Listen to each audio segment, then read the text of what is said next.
Hey guys, so in the month of July I managed to read 6 books, and better yet, all of them were pretty good. I don't think there was a single dud in the group. 3 of those books that I read in the month of July were for the booktubeathon that happened a couple of weeks ago, so I'm going to go ahead and start off with those. And the first one I picked up during the booktubeathon was Summer by Edith Wharton. Now, this was the first Wharton I've ever read, and it is about a young woman named Charity who lives in a very small northeastern community and gets swept off her feet by a handsome young man named Mr. Harney, who comes to town. Now, like I said, I'd never read Wharton before, so it was kind of a leap of faith to try and read her during a readathon, but I actually really enjoyed this, and it was surprisingly readable. Wharton's language isn't very difficult to get through, and Charity's kind of a firecracker and she's always in some sort of trouble or other, so it was a very entertaining read. It was a little straightforward, but I don't think that was necessarily something Wharton was trying to avoid, if that makes sense. And I believe I ended up giving this one 3 stars, but if you would like to know more on any of these first 3 books, go check out my Bout of Books wrap-up video, because I did a whole specific wrap-up for that readathon, which I will link in the cards and in the description below. Then for my next readathon book, I completed an audiobook, which was Argo, How the CIA and Hollywood Pulled Off the Most Audacious Rescue in History by Antonio Mendez and Matt Baglio. Now, this is the same general story as the film Argo, and it was very entertaining. I found Argo to be really fascinating, and it really read like a fictional spy thriller, even though it was almost a memoir, definitely part history. It was just very, very interesting. However, I would suggest that you read this one in physical form and not in audiobook format, because there are so many names that get talked about, whether those are names of countries, ambassadors, embassies, whatever. There were just so many names that the audiobook started to get a little bit confusing, so although I did give this one 3 stars, I would say check this one out in physical form. Then the last book I completed during the readathon was Farewell to Manzanar by Jean Wakatsuki Houston and James D. Houston. And this is basically a memoir of Jean's time with her family spent in the Manzanar internment camp during World War II. I would recommend this if you're interested in fiction or nonfiction set around World War II. I would definitely recommend this if you're interested in World War II memoirs, because this is a very unique and very different look at life during World War II. Obviously, this doesn't tell battlefield stories or anything, but it is a very important part of World War II, especially here in the US. The internment of Japanese Americans is something we often neglect to teach people very well about or mention at all, and so I think this one is definitely worth a read. It was very well written as well, very gripping, and I gave this one 4 stars. I feel like I'm kind of rambling, so sorry if I'm not making much sense, but the next book I picked up during the readathon and then completed just last night, and this is Where We Go When All We Were Is Gone by Sequoia Nagamatsu.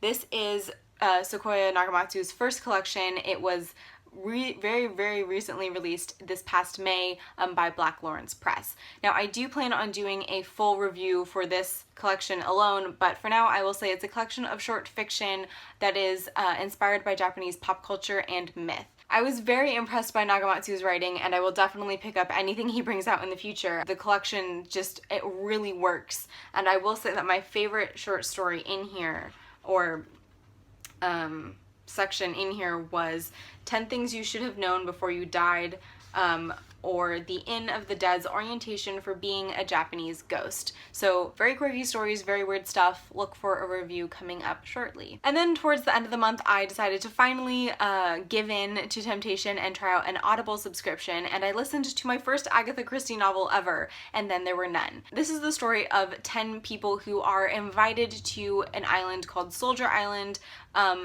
but they don't really understand what everybody else is doing there, because they all received very different, very personalized invitations. Then their first night there, one of the guests happens to suddenly drop dead, and that starts off a series of dark, twisted, and disturbing events. Like I said, this was my first Agatha Christie novel ever, and I'm very glad I decided to listen to it in audiobook form. Hugh Fraser, I believe, was the narrator, and he was just spot on. Because there are 10 different characters and a lot of dialogue in this novel, I was a little concerned going into it that I would get really confused about who was talking, but Fraser manages to create these really distinct voices for each character and really kind of embodies the full sense of the character just in his voice, and it was honestly fantastic. If you have the opportunity to go listen to his version of the narration, I would highly suggest doing so. I'm also super glad that I finally have delved into Agatha Christie. She is a queen of suspense and had me genuinely freaked out. All in all, I ended up giving this one 4 stars, the only negative being the kind of explanatory epilogue.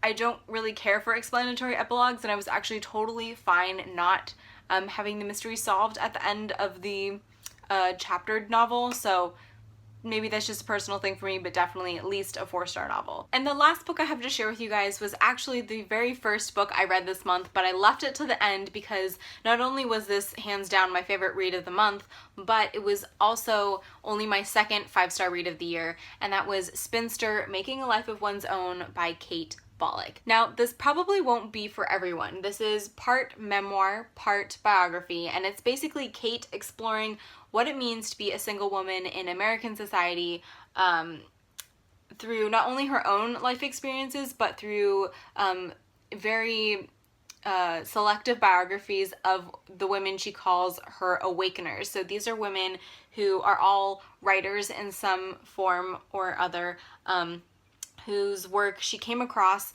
and whose work has helped her to realize that it's okay to be a single woman and to kind of defy societal expectations. I can tell you right now, I'm not going to be able to articulate what it is that I loved about this book so much, so I will refer you to the written review I have on my blog if you want to hear like more coherent thoughts. But basically this is like, how do I explain this? Every once in a while you come across a book at the right time, in the right mood, and it just kind of blows your mind. This was one of those books. Yes, it is a bit of a feminist novel. The back actually classifies it here as social science, feminism, and feminist theory, but it's more just one woman's exploration of what do I want from life, what does society say I should want, and is there a way to compromise? The women Kate writes about in here are columnist Neith Boyce, essayist Maeve Brennan, social visionary and author Charlotte Perkins Gilman, poet Edna St. Vincent Millay, and novelist Edith Wharton. She was the reason I actually picked up that Wharton novel because after reading the way that Bollock describes all of these women's biographies, I was very intrigued and felt like I had to go pick something of theirs up. Aside from the actual content and the amazing female writers Bollock highlights in this book, her writing itself is just incredibly beautiful, and I have so many pages tabbed in here that were just really spoke to me, but I did want to read you guys like the first thing I came across that I thought, okay, that's really beautiful, I'm gonna love this book. Each of us is a museum that opens for business the moment we're born, with memory the sole curator. How could a staff of one possibly stay abreast of all those holdings? No sooner does a moment occur than it's relegated to the past, requiring that it be labeled, sorted, and filed into the appropriate cabinet. Given this ceaseless deluge of paperwork, it's no wonder we have such a tenuous handle on the present. And so the curator toils alongside us in the dark, bereft of the information needed to truly understand who we are. The individual is inseparable from context. So while I will not be doing a separate video review on this book alone, I would highly suggest you go check this out if it sounds even vaguely interesting to you. And even if you're a guy, I don't think you shouldn't read this. It might give you some very interesting insights. So these are the books that I managed to read in the month of July, and I honestly feel like this was probably the best reading month I've had all year. I really enjoyed everything that I read. I read a good number of books too, and I feel like I'm just really hitting my reading stride. So if you guys have read any of these books and would like to chat with me about them in the comments below, please do so. But otherwise, that's all I have for today's video. So thank you guys so much for watching. I hope you're having a great day, and I will see you next time. Bye! World War II era literature. I was